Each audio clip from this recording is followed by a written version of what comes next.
katraps, maulang umaga po sa inyong lahat. And dito na nga po tayo sa bukid.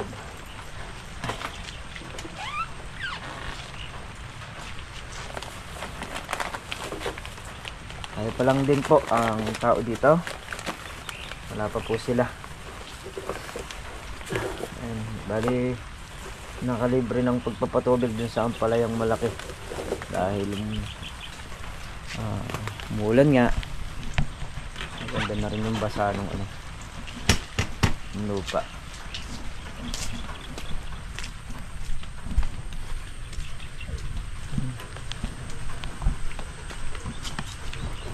Bago umulan pinayari pa tayo mag patubig dyan. Ayan, tama nga yan. Bago umulan.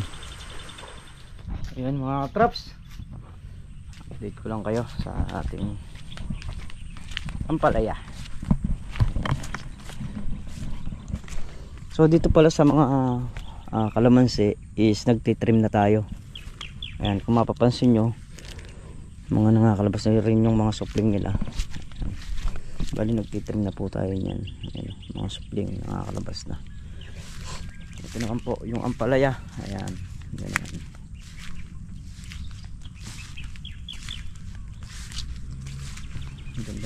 Ganda ng tubo. Halagang yung tinanim namin na apat tatlo halos na buhay lahat.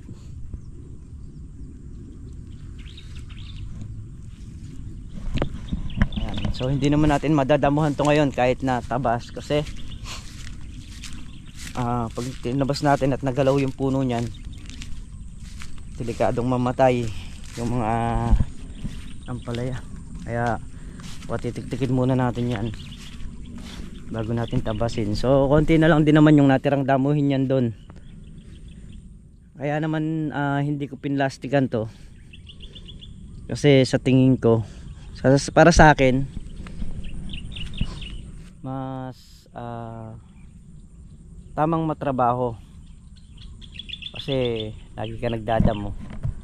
Pero sa tingin ko iba yung nagiging bulas nung halaman pagka walang plastic, kasi yung plastic mainit talaga sa ilalim yan, so pwedeng napupupot sila.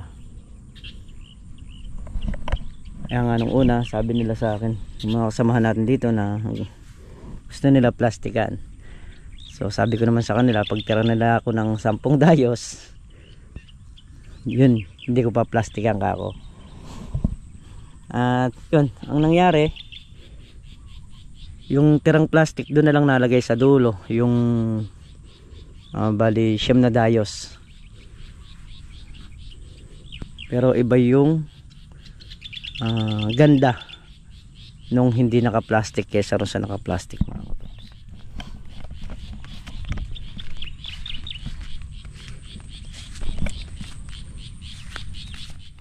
Talagang ano siya buhay na buhay yung mga talbusan niya. At mga ilang araw lang mag-aano na rin tayo niyan,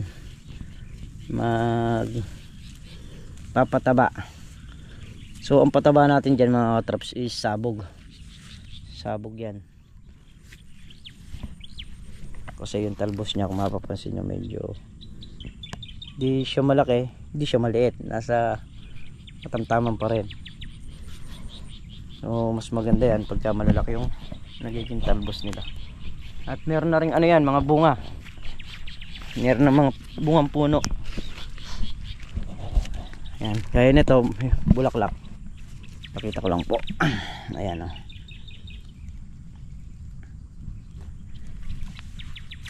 Yung mga bungang puno na po yung mga yan.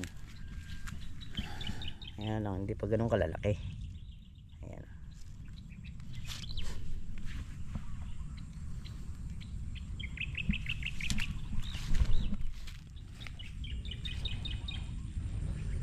At ito po pag umabot na dito, ayan dito, so hindi natin paabutin din yan, kailangan dito lang ibababa ngayon natin dito sa alambre na to.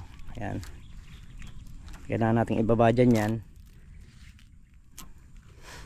At pagka nandyan na yung talbos niyan, pwede na tayo magbubong. Hindi pa kami nagbububong kasi puro rupok yung tanse. Pagka nag-araw tapos nauulan, malakas rumupok. Kaya kailangan pag nakaakyat na ron, doon pa lang natin ilalagay yung mga pang bubong niya. Para na sa ganun hindi kagad rumupok yung mga tali. Madilim. So yun nga mga trops, tayo magluluto ng ulam. Ayan.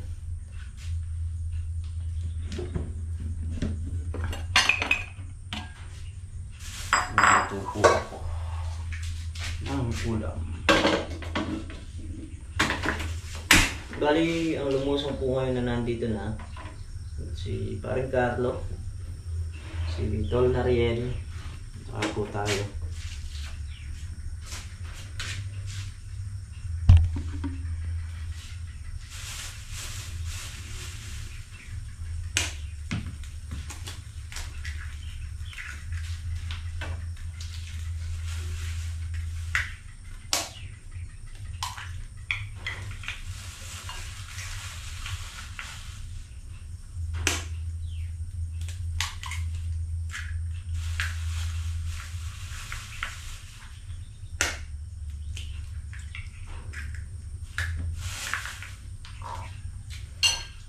Asin.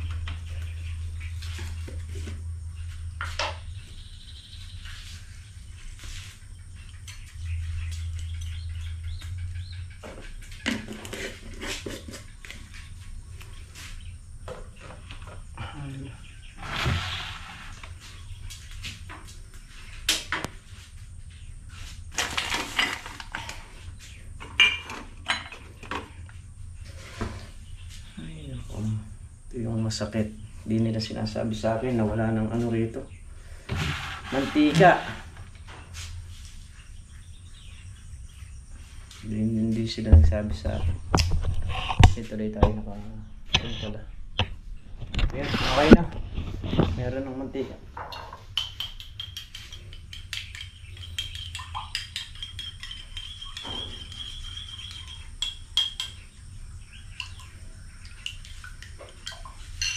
Luto muna. Start muna tayo magluto para makain ang lahat. Yung kanin, okay na, luto na yung kanin.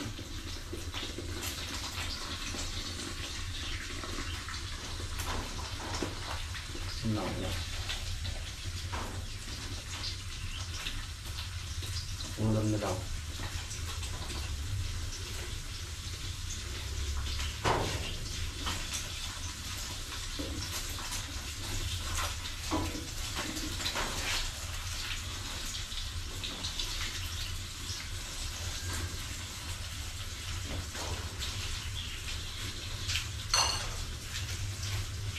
Tuyo.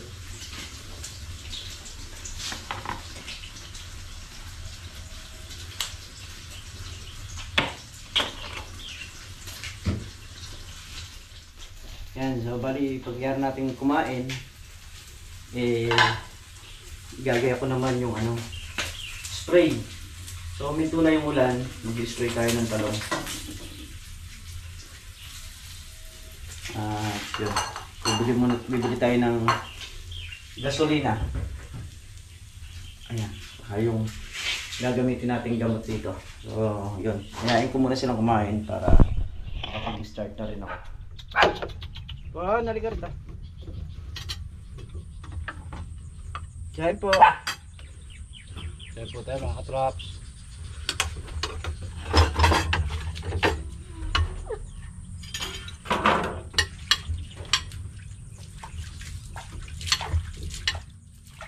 Sabang mo na nga dito. Na? Sabang. Yan yung mga pagyan mo lang lagyan. Talagang umuusok. Salamat ka na yan. Aligi. Umuusok yung aligi o sili? Umuusok yung sili. Bagya lang, yung mantika lang. Mantika lang ilalagay mo, talaga namang uusok na. Ito kasi yung ano, bine-blender tapos purong sili.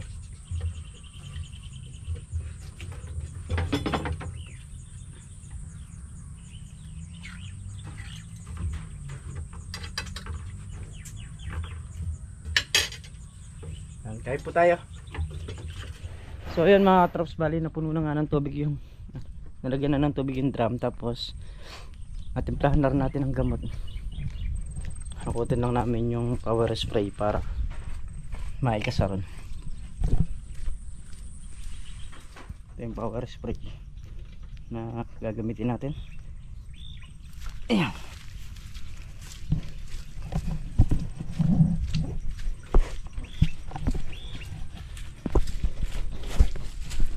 Spray ang kailangan. Ayan, huminto na yung ulan.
So yun, naubusan lang ng gamot yung, ng gamot ang gasolina yung makina.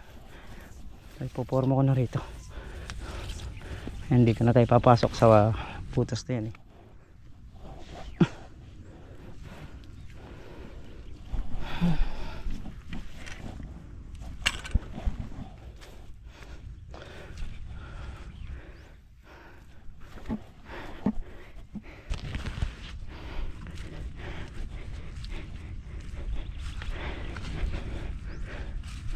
Sana magtuloy-tuloy na yung bunga niyang maliliit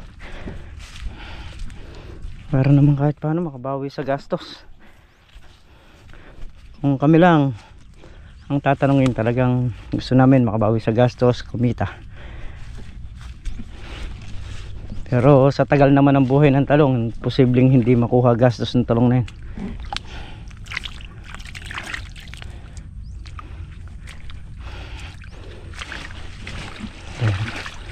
Pagka walang gas dito, titingin muna bibiling ko muna si Tol Nariel. Siya yung bantay sa makina, tayo yung nag-handle. Mamaya pwedeng magpapalit kami, maghahati kami ganun. Ayan.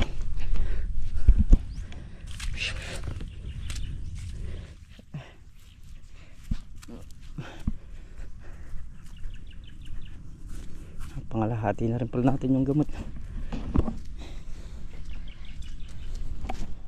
Let's go na ulit tayo.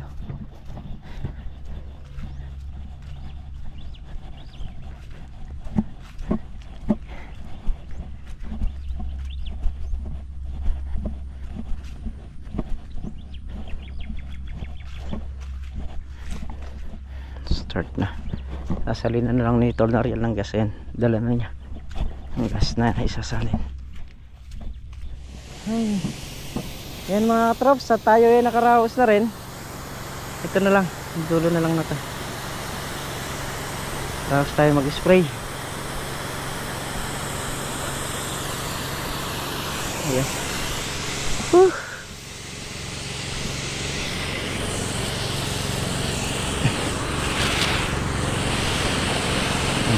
Hirap pagka ganito eh.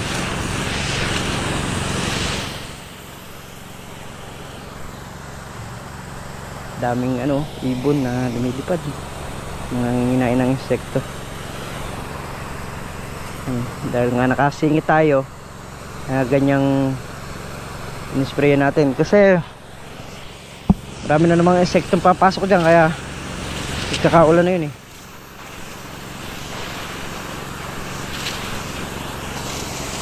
So bago sila makapasok eh, hindi mo natin sila napatay, naitaboy na natin.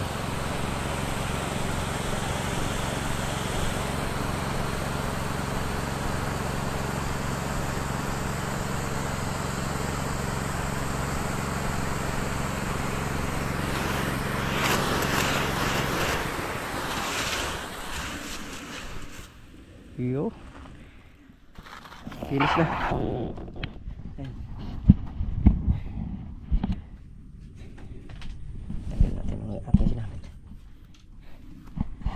Nag-spray ka ba sa ampalayaran? Na? Baka mamayang hapon ulan na naman eh.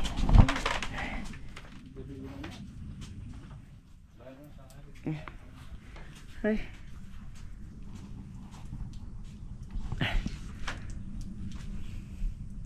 Ubos yung laman ng drum. Ito nagdadamo-damo rito sa kalamansi.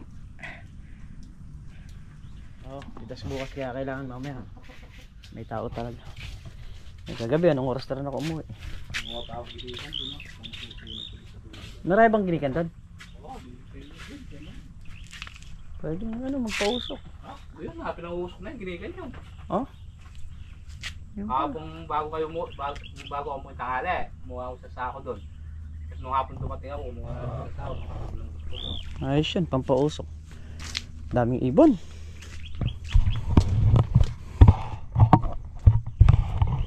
Ay, tabi mo na yung makina.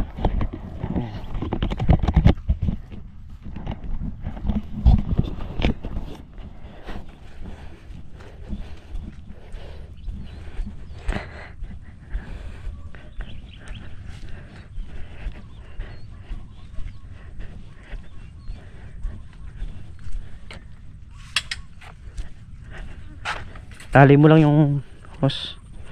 Iangat mo muna. Patiktikin mo. So yun yung makina.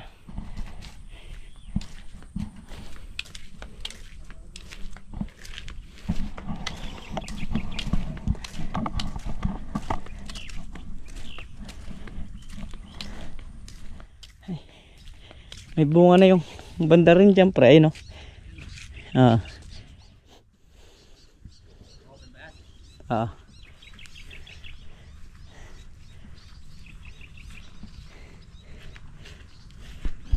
Ganda pag nalinis ng ganyan yan, no? Naliligay sa bahay na, no? Oo. Kailan? Bukas. Nangyari bukas. Bugyan na natin. Bukas sa lupa. Oo. Sabog ba? Hindi dilag? Hindi, sabog na yan.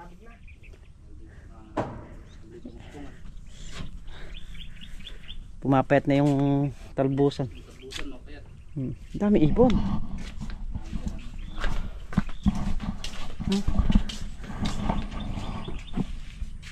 Malumilipad. Hindi sa dulo. Ayun, hihigid pa tayo. Hindi ko muna tayo. Ayun. Oo. Si Tol Naria lang may iwan muna rito. Tapos andun pala yung bag ko, naiwan ko. So ngayon si Tol Narial muna yung may iwan. Tapos susunod niyan si paring Carlo maya maya. Tapos tayo sa gabi. Yun, madilim. Gagawa niyo din ang tindahan si ano. So yan mga katrops, at maya maya babalik tayo ng bukid. So gabi yung sa atin. Ayan, sila yung sa umaga. Saka bukas, pagsasabay-sabay na namin, dadamuhan din yung ano, yung mga ampalaya para masabugan na rin namin ng pataba. So yun nga yung gawa natin ngayon. Spray tayo ng talong. Tapos si paring Carlo naman sa mga ampalaya. Kasi pag nag-spray tayo ng gulay ng isa ron, lilipat lang yung mani nila. Maglilipat-lipat lang, no? Kaya ang ginagawa namin, pag nag-spray ako ng talong, lahat ni-spray.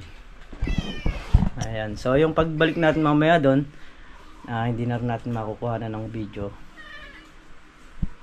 At gabi na nga rin. So alam niyo naman, nag-edit tayo alas 7, alas 8, ganun, naka-edit na para po wala na lang yung video. Kaya pag nasa bukid tayo, hindi na natin nakukunan. O minsan, kagabi gusto ko mag-live doon, kaya lang madilim. Although may mga solar, kaya lang hindi rin tatagal. So yun, muli mga katrops, hanggang dito na lamang ito simpleng video. At lubos po ako nagpapasalamat sa inyong lahat sa pagtitiwala ninyo. Ayan, mag-iingat po ang lahat. Gawa nung may paparating na namang LPA. Ayan, bye-bye po sa lahat.